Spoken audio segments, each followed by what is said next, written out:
Okay guys, we're finally back. I know what you saw in the number, so I have to explain. It's almost close to 100. It's almost close to 700 sub. Yeah. Almost close to 700. 100. Yeah. You might ask why I'm doing this, my little divas, but you may never know beneath us. I know it sounds quite crazy in the end, but maybe that's just why we decided to live. Okay. This video is sponsored by Bespoke. One of the biggest things that irks me in film and TV shows alike is when you get those annoying, insufferable characters whose I know how that feels. sole purpose is to cause irritation and pain. And these are made even worse if at the end of said episode or film, they You don't call your fucking bitter sister in the original book. never get punished for this and thus receive no comeuppance. You hear me? No Comeuppance! Meaning that their completely shitty behaviour is gotten away with, or in even worse cases, the show will even try to justify this shitty behaviour, leaving you, the viewer, So this I can kind of understand, but no, it is bad writing. feeling infuriated, whereby you just want to grab said character by the scruff I love Patrick, but he really can be a piece of shit sometimes. of the neck and have them slammed into that barrel of dip from Who Framed Roger Rabbit. I wonder if anybody wants to do this with me after I make an annoying I mean, rant. we all love to see karma coming back to bite people in the arse. It gives us a sense of relief, enjoyment, and most importantly, justice. Like, there might just be a god out there after all. Well, what if I told you that there was a show that would work off this entire premise? A show which specialised on showcasing the most awful and insufferable characters you can imagine. I actually really do love the children in the show. I think they're very entertaining and very likable. James did say, I'm worried that you're going to make us video and just justify the children the entire way out. And James is right, because I love them. We're so funny, cool. I won't blame you. The kid who tortures spiders is an actual bad person. Maybe even a monster, you could say, because this kid's clearly is a serial killer, but this kid's just a bit of a saucy dick, let's be truthful. Only for them to meet some dark and often gruesome demise at the end of it. Constantly interrupting people? Get turned into a doll and have your mouth sewn shut. Which, at the end of the day, I feel so bad for him, because this kid just wanted to go in, and then this guy betrayed him. They seemed like pretty close friends. Pretty Being sad. cheeky to others? Have your tongue cut out and put into a jar. Refusing to eat your vegetables? Get shredded by a combine harvester. Wait, what? Yeah, I definitely felt that way, yeah. And what if I also told you that this said show was also meant to be for kids? Well, settle down and grab some popcorn. As for this Halloween, we take a look at the UK kids show. What a great show. I was actually thinking maybe I should review it for Halloween. I'm glad I didn't because, you know, well, I was gonna say it, but you guys already know. I'm playing little Luigi Soul Mansion games. Uncle Grizzly, what the absolute gold out Uncle Grizzly is. Everybody loves him down here. Grizzly Tales for Gruesome, Gruesome kids. A series of cautionary tales for lovers of Scream.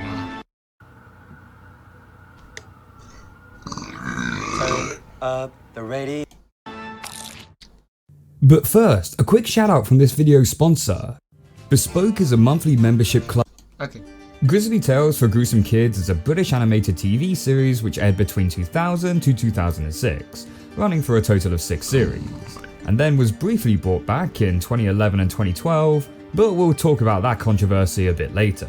The show was actually based off a series of books created by James. Which, comment down below. Do you guys want me to review the books as well?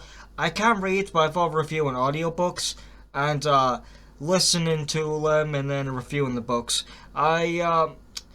Honestly, I say you guys can ask, but I've always wanted to.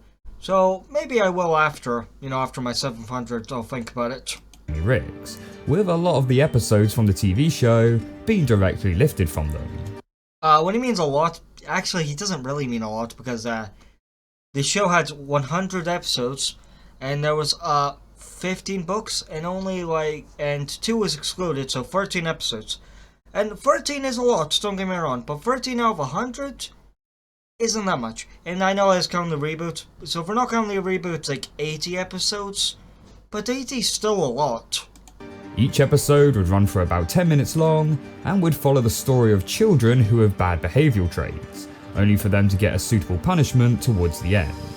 The show was pitched to the UK network, ITV, and was immediately greenlit. I always thought it was a Nickelodeon show. I was really amazed, because I always watched reruns on Nickelodeon, so I always assumed it was an original Nickelodeon show. To be part of their children's block of TV shows, CITV, which would run in the late afternoons for when kids returned home from school, myself being included as one of those kids. Having the show greenlit for CITV was a bold move at the time, as most of the shows for that network were very safe and kid-friendly. I respect them for choosing it. Like, most people would say it's a stupid idea, but I really respect them. Anyone would have said no, but I'm glad they said yes. Honestly, I really do give mad respect. Also, I forgot how beautiful the backgrounds are. I mean, it's almost like a fucking painting. This is so beautiful, this background. The trees, the sky, the wheat. I know this is kind of weird for me to say, but this show is fucking beautiful. Numerous stories featuring child characters experiencing brutal deaths and psychological trauma, along with some pretty strong imagery here and there, was a risky move. There we go. The Fat child explodes. But the controller of CITV at the time, Nigel Pickard, stated in an interview, Thank you, Nigel. Seriously, thank you. I don't think we would have ever had this show if you didn't say yes, so thank you, Nigel, for everything. We, CITV, had commissioned a lot of cuddly preschool shows and needed some to act as a bridge between the older and younger stuff in the schedule. And the risk paid off, as the show was a big hit. So the show's pretty cartoony anyway, so I wouldn't say the show's that bad. Hit with both audiences and critics, going on to win a number of awards over its years of broadcast. For the original series, the show would be set at the Scream Screen Cinema, Which is just beautiful. All of this was made in stop motion. Just absolutely fucking amazing. There we would meet the creepy caretaker, an old man named Uncle Grizzly, brilliantly voiced by Nigel Planner. If there are any children out there who never stop talking, Stop talking! And a non-talking spider named Spindleshanks. Who is just adorably the goat. The opening and closing segments of the show would be animated by stop motion by Ealing Animation. These would only be about a minute long and would often involve Uncle Grizzly teaching the audience life lessons, which often involve the bullying and abuse of the spider Spindleshakes. I will always love these lessons, not just because the funniness and the creativeness, and not just because of the cuteness of Spindleshakes, just because they genuinely are peak. That I'm not a huge fan of spiders, but I really do feel for poor Spindleshakes in this series. He's just enjoying himself, being the best that he can be, and bam, pain inflicted. What is it with British stop motion shows and the abuse of spiders? happy then? Jake! Though only a very short part of the show, Yeah, someone comments down below what fairy tale Uncle Grizzly is referencing. I've always wanted to Google it, but I'm too lazy. So if you comment down below what this old lady who eats spiders fairy tale is, I'll give you a shout out in my next video. I found the stop motion segments to be the highlight of the series, as it contains some pretty creative and bizarre moments throughout.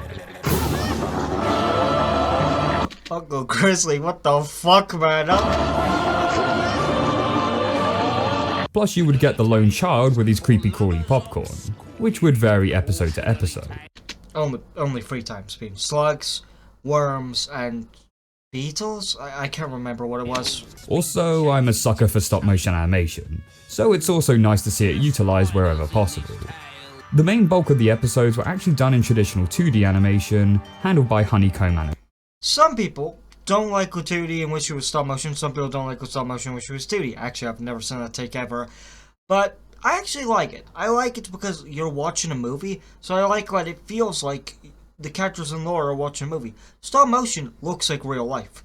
This looks like a cartoon. So I actually kind of like the fact that it is stop motion, that it's 2D. I think it makes it way more peak and way more beautiful in its own way, yeah.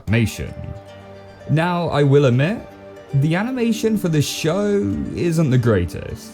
Animated segments are often reused multiple times in the same episode, with even character models being recycled in other episodes. The character designs themselves are pretty basic. As I've said, I like this take what takes in a more positive POV, saying, and yes, you could see it as lazy, but you could also imagine maybe this is like some connected universe. After all, these are the same kids. Being recycled in other episodes. So maybe she just saw him in a bus. She is so adorable in that image. Like, I hate to say it, but for such a mean bitch of a woman, she is so adorable. Huh? The character designs themselves are pretty basic, and characters will frequently go off model scene to scene. But, in a weird sense, I almost think that works in the show's favour, as the uncanny design and movements of the characters actually helps play into the creepy nature of the stories being told. It's kind of like how the cheap CGI would make Courage the Cowardly Dog come across as even more eerie looking. Wait. Booga booga booga! You stupid fat, you made me look bad! Plus, the show didn't have the greatest budget and had to produce 13 10-minute episodes in just 15 months, so I can understand where corners had to be cut. The narration and characters would also be voiced. Also, I feel like it's kind of like Invincible, where the animation sucks, but the death animations are usually so beautifully animated, like how Invincible are fight animations. So I'd say the shitty animation is worth it, just to see the deaths be beautifully animated. By Nigel Planner, the guy voicing Uncle Grizzly, which gives the feel of this being told like a bedtime story. I actually did talk about should the reboot have different voice actors. I'm on the side of yes. I love how different it can go, but I would have loved to see multiple voices. And I really like the vocal ranges to give everyone their all own the identity, yeah. But I'm your sister. Not anymore. Because he does sometimes use the same voice in different episodes, so it does feel a little lazy. Girl with a bunny in the fridge. Which adds a level of comedy to what is a pretty dark show. So let's get into the story. Oh yeah, sluts. The show would feature a different set of characters each episode, and the basic plot of these episodes would be that we focus on a child or multiple children who have behavioural problems. This can range from being cheeky, having gross habits, refusing to eat dinner, etc, etc. Then some sort of supernatural element would introduce itself. Not always supernatural. I mean, you have the farmer episode, you have the technology episode, you have the end of the world. And punish the child for their actions. Normally with a punishment to fit the crime. So for example, in one episode, we have a child that would constantly interrupt people while they were speaking, so he would get turned into a puppet and have his mouth zipped shut. Normally these punishments would be quite severe, offering a very dark and often morbid outcome for the victim. And honestly, I'm surprised that some of these episodes even made it to airing, especially when pretty beautifully amazing. Paired with some of the easy access to your favorite sports in one place. As I said, I'm a big fan of the redemption episodes myself because I think the kids are very likable, and I don't really like seeing them Boots die. Prescriptions Plus, your new like, honestly, the imagery. They are Mr. Peeler's Butterflies, for example, has a young boy who refused to go to bed, so he's visited by a guy named Mr. Peeler and his weird-looking butterflies. Mr. Peeler states that the boy clearly doesn't need his eyelids for sleeping, and so using a sardine tin opener, peels off the young boy's eyelids and has them made into another butterfly. Which makes for some pretty disturbing imagery. Yeah, I really like the way it is. It's so coolly animated. And just in case you didn't catch on to this, the show makes sure to let you know. Still think those were butterflies, children? Oh dear, no. Ironically, after seeing this episode, I'm sure many kids didn't sleep very well that night either. Which poor bastards, imagine. This creature, this basically sleep demon, comes for you if you can't sleep. You need to sleep. But you can't because how scared you are. Poor fucking bastards. A Tangled Web focuses on some meth head Harry Potter-like kid who spends his time abusing spiders. One day he gets a pregnant spider, catches her in Grizzly, you're a fucking hypocrite. There is no way in hell you, a spider abuser, can say another spider abuser is wrong. Look, I'm not saying abusing spiders is right. No, in fact it's evil. But it's like if... Just saying. It's like a murderer can't say to another murderer, you're wrong. Unless it's a soldier versus a guy who's killed his parents. Those are murderers, but completely different murderers. Jar, and then cooks her alive by placing her over a lamp. You're The burning my babies feet. inside the mother also die, so their ghosts fly out of the mother's body and into the child, where they begin webbing up his insides, which gradually starts turning him into a spider. Basically turn him to Not only is Spider-Man. the sight of him killing the pregnant spider pretty dark, but when the boy has the spiders inside of him, he describes the feeling as having an itchy throat and tight chest. So I can only imagine the amount of kids waking up with a cold one morning, and the poor parents having to convince their child that they aren't infected with vengeful ghost spider babies. Poor bastards, as I said before. I love the show, but man, imagine the psychological trauma of watching the show. I can tell you from experience, it was terrifying. But not the terrifying that I'm too scared, the terrifying that I'm intrigued by, personally.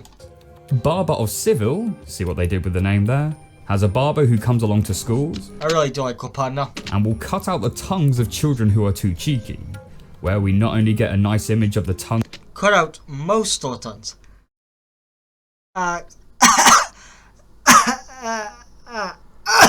Not much of the tons they cut out. They still keep the back of the ton. Oh god, don't do it! Oh god, I could choke myself. Ow! Don't do it. That was stupid. Don't do it, kids. the barber has collected in a jar, but will also have one of the characters eat one. Lovely stuff. I did actually want to do it for every cannibalism that is in Grizzly Tales. I don't know if you would count people being turned into food and then eaten, because I'm personally not. I'm counting cannibalism as eating your own species. Not eating your own species that were turned into food or turned into an animal. Oh, stop it, Peregrine, I'll be sick! Some episodes that got particularly dark are ones like The Lobster Scream, which features a young girl in a Which, as I've said, what the fuck is wrong with these lobsters? Why the hell are these lobsters in a death cult? They can escape any time they want, but they willingly want to be eaten alive. What the hell's wrong with you? Like, what the fucking hell is wrong with you? I did give myself one thing. They're extremely rageful in lore. What if they have a ritual, because death is the only way to calm down their rage, and they physically can't? If they exist, they will only feel anger. So maybe death is like their way of freeing their souls, because if they live, they feel anger, and the only way to feel calm is death. But, like, that's still fucking cult-like. a lobster costume, getting boiled alive where we hear her agonizing screams. There's actually a SML episode pretty similar to us. In there? No! No, it's hot! It's hot! Along with Puppet on a String, where it's stated that I do love this one, Kasawa Aquarius. Man, she is beautiful. I love her design. the puppet strings have fused into the boy's bones, even causing him to scream in pain when a surgeon tries to remove them. He didn't cut it. He screamed in fear because he has a fucking bonesaw right in his fucking face. Who the hell wouldn't be scared? But I think for me personally, the darkest episode has to be the Chipper Chums Go Strumping, which involves a group of kids who steal some apples from a local farmer. When confronted by the farmer, the kid's dog rushes to defend them and is shot by the farmer. Yeah, the dog doesn't die, if you're wondering. No. I say. Gosh, that was a pretty rotten thing to do. To do? I just want to point out that for being the potentially darkest episode, I also find it one of the most hilarious, as these Man, I kids didn't are realise talking how such fucking an hunchback he absurdly was. stereotypical British manner. With wind in our hair, not a problem, not a care, and a picnic in our town. Sorry, old thing. I feel a proper bounder. Bounder, my dear. I say, chums, I'm parched. Oh, Shall we start with ginger what? beer? I say, chaps, Hey, chaps. hadn't we better be getting home soon? Oh, I say, Alice, I'm most awfully sorry, old girl. sorry. What a cad I am. I am. Oh, yes, what a wizard wheeze. Scrumping. Rubbin. Bravo, Cole. Bravo, Good Cole. luck. You Good could luck. give us a cracking good clip round the ear, Round then the ear. forget all about it. Yes, A biffing box Box on the on the nose. nose. Hurrah! Also, Hurrah. there are some weird name choices in this episode too. Once, horrible Dick Stick called This fucking homeless piece of shit thinks she can make fun of him. She's literally bending the goddamn metal while swinging, and she's twice your size. Do you really want the fades that bad, my homeboy? Yeah. Sam the The man. man. I'm sorry, is the guy named Dick Stick seriously in a position to be making fun of other people's names? But this one has to be my favourite. No, that's a jolly bad idea, Ginger. Let's see what Aunt It says Aunt Funny, but it's meant to say it's Aunt Fanny, you know, vagina. It's a jolly bad idea, Ginger. Let's see what Aunt Aunt Fanny's Fanny's put in got the hamper us. for us to eat first. Which, by the way, in the UK, fanny is another word for vagina. Which is what makes this clip of Dragon Ball all the more hilarious. You let me have your Dragon Ball? I'm sorry, but I'm giving the Dragon Ball. I want to peek at Blooma's fat ass. Look, you could call me sick or Guna, whatever you want. She's fucking beautiful. And I'll let you have a little peek. Eek. What do I care about seeing your dirty old fanny? Anyway, She could take my insult. back to the story. The farmer demands that the kids give the apples back to him, but they state they can't as they've already eaten them. Suddenly, the pesticide that the apples were covered in takes effect and kills the kids, where the farmer then takes their bodies Which still and has is them one of the compressed darkest images in the show with Teddy Bear falling. The spider's cool though. into cider, which he then goes on to sell. Don't Drink it! Unless, of course, you're partial to a little extra Body! in your tipple. The fuck? Though the show was proven to be a popular hit, unfortunately as the series went on, the quality did begin to decline. I still like this episode. I feel glad episode Series was 4 peak. had a new theme composed for the show, though not terrible, definitely was a downgrade from the ones used in Series Yeah, 1 I'm to here for 3. season 1. This is the fake ad you see Season everywhere, 3 right? has But this is some aura Ebony, to a it. real game. Now I know what you're thinking. Aren't they exactly the same? A No, fucking unicorn because horn Ebony, now. Ba-ba-ba-bow! Ba-bow-ba-bow!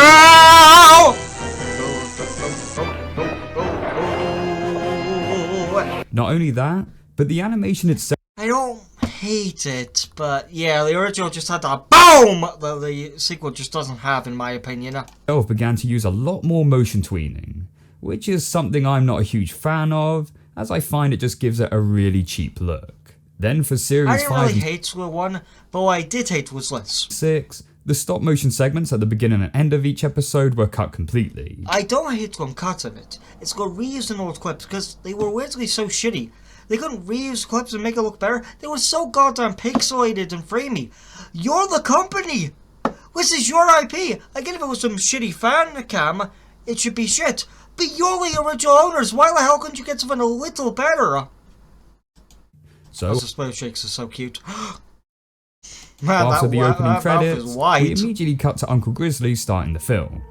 Which is a shame, because as I said earlier, the stop Yeah, Uncle Grizzly was so entertaining. It was so sad to see less of him. motion segments were the highlight for me. This resulted in Series 6 being the last of the original show's run, with budgets having to be cut and increased competition from other networks such as CBBC, ITV ultimately decided to take away the weekday CITV block of programs, with Michael Grade, the ITV chairman at the time, stating, "It did not make commercial sense to generally invest." By the way, I don't blame him. I understand why he had to do it, so I do understand. Into a children's channel, and so as a result, Grizzly Tales was not renewed for a 7th series. But However, Grizzly Tales was not quite done.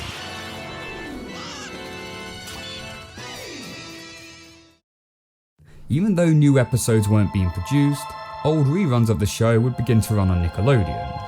which fucking thank you, Nickelodeon. I would not even be making this video if it wasn't for Nickelodeon. Okay, maybe I would. Saying, what's the show? But thank you. Fucking thank you, Nickelodeon. I know they're a problems company, but this, Grizzly Tales, Animorphs, and SpongeBob shows that they still have some talent deep inside them. So thank you. Fucking thank you, Nickelodeon. And I mean that from the bottom of my heart. The bosses at Nickelodeon must have seen potential in the show, and so it was announced that a brand new series would begin airing on Nicktoons UK in May of 2011.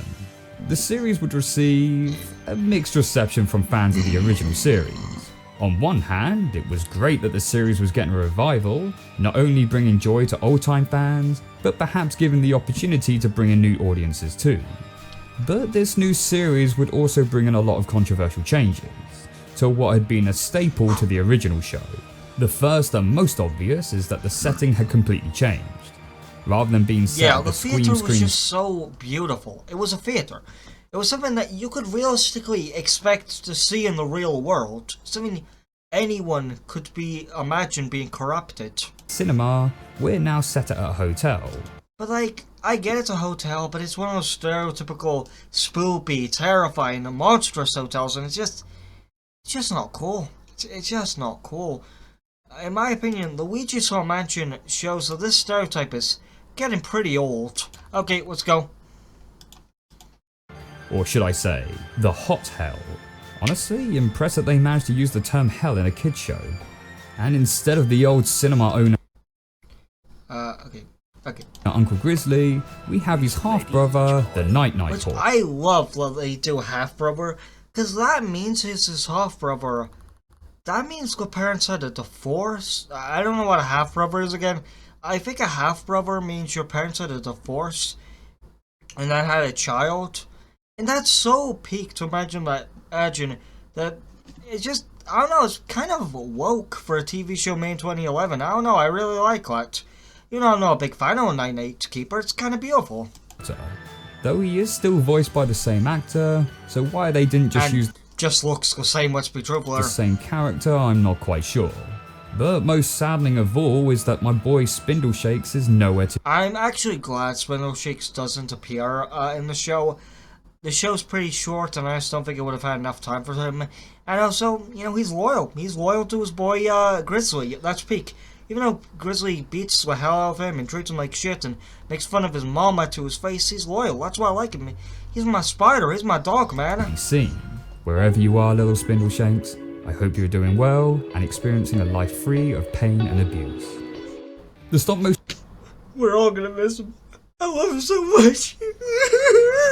Segments at the start and end had also completely gone, and instead being replaced with these new CGI segments. I don't want to rip on the CGI too hard, as honestly, it isn't terrible, and does its best to I actually like the CGI, in fact. retain the creepy aesthetic.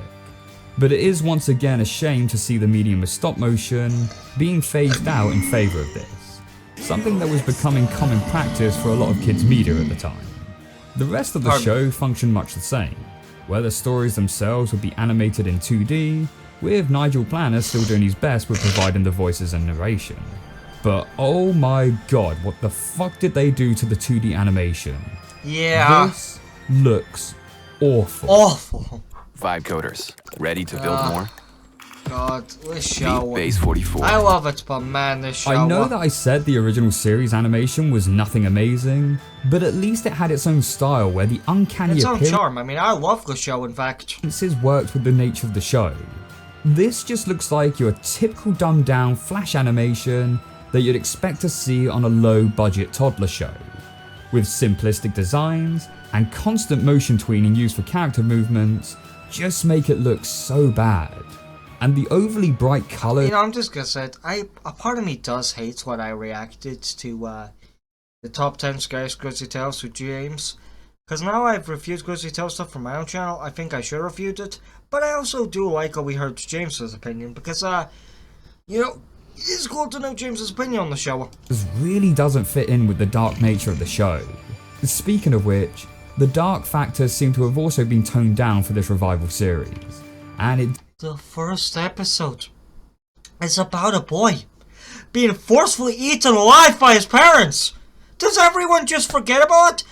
Eaten alive by your own parents, and people say the show's tame. Like when I told my mom, she was disgusted. Because it's fucking horrible.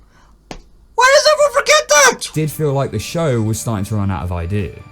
There was still some alright ones scattered about, such as in season 8's episode, Nails in the Coffin. Yeah, I love in that which a episode. girl is wanting to become a cat after hers drowns in a pool, only to end up also drowning at the end of the episode. But her fingernails are said to have kept growing after death, as we see them eerily rising up from the grave. I used to like to imagine she came back to life and killed her parents, but no, the whole point is that just nails grow after death. Waving towards the house. But even so, I don't think the stories ever did quite reach the grimness of the original series, and that I can kind of agree on. the cutesy looking flash animation really doesn't help. Despite my criticisms of the new format, however, the show apparently did pretty well with audience numbers, so it does seem Hell, odd I liked it. that it was cancelled so soon in the following year. A part of me is glad the show got cancelled. Maybe if it had mobile season, but if it had as much as the original, it would be kind of hard to watch. Honestly, I would really like to see this series make a return, as I really like the idea of obnoxious and despisable characters getting a justified Grizzly I demand. feel like the show really does have to make them hateable. Still hateable in a likable way in my opinion, but still, like Megamind. As I think a lot of other people would too. And with kids shows tending to take a more general audience approach with more darker and mature themes, I think this is a show that could do well with modern audiences. Just so long as they give it a better budget, which means the animation doesn't have to suffer too much. But who knows what the future holds. And until that day, all we can do is take lessons from what the show offered us. Don't be cheeky. Okay, don't remember that, kids. steal from farmers, and for the love of For God, fucking God himself. make sure to eat your Eat your vegetables. kids. And until the next one, take care Great banner. and happy Halloween. Well, thank you all for watching. Remember, kids, happy early Halloween, and thank you all for watching. I will be doing my 700th video, and I will have to explain something pretty big what happened.